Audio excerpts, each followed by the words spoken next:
I should misbehave more often. Oh, she wants to more misbehave, to behave badly and cause trouble or annoy people. Maybe you chatted. Maybe you chatted, talk in a friendly and informal way. I'm sorry to interrupt your honeymoon.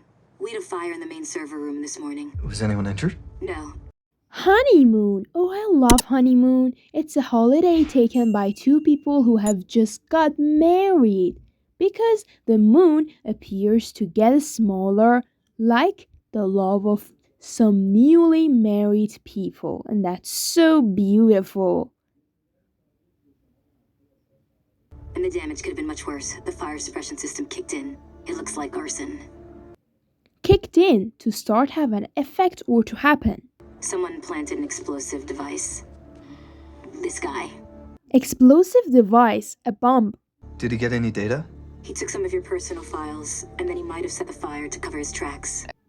Cover his track to hide or destroy the things that show where you have been or what you have been doing.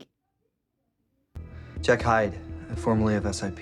He was my boss. Not anymore, he's been dealt with. It's been dealt with.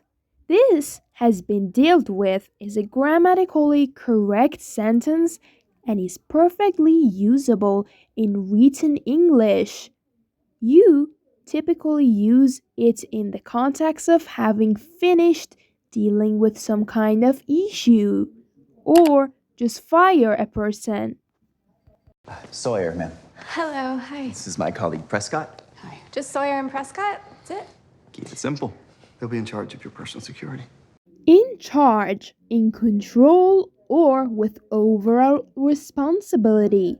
He is in charge of security. We'll mostly take turns, Mrs. Gray. You won't even know we're here.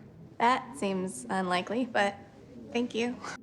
Unlikely, not likely to be true or hard to believe. I know it's a lot to take in, Mrs. Gray. There's no rush. There is no rush. There is no need for them to do something immediately. For synonym, no hurry. You don't need to be hurry. There is no rush. Can't you just call me Anna? Well, Mr. Gray likes to be called Mr. Gray, so that would be a little odd. Right.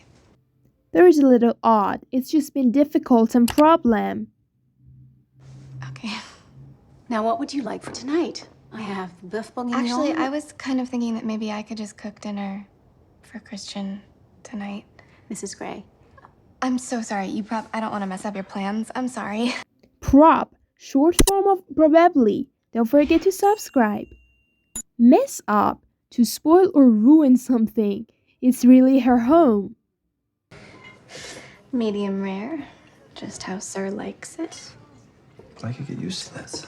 Get used to. If you get used to something or someone, you become familiar with it or get to know them so that you no longer feel that the thing or person is unusual or surprising.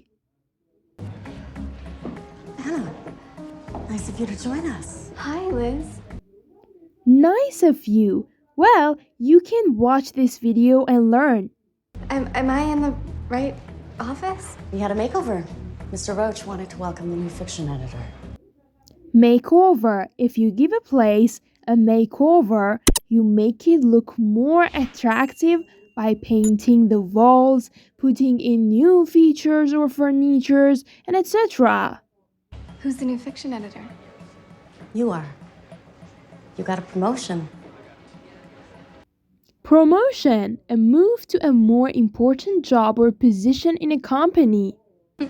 Welcome back. How do you like the new digs? Amazing. New digs, a new home for someone who was no longer able to live in their previous home. Thanks for watching.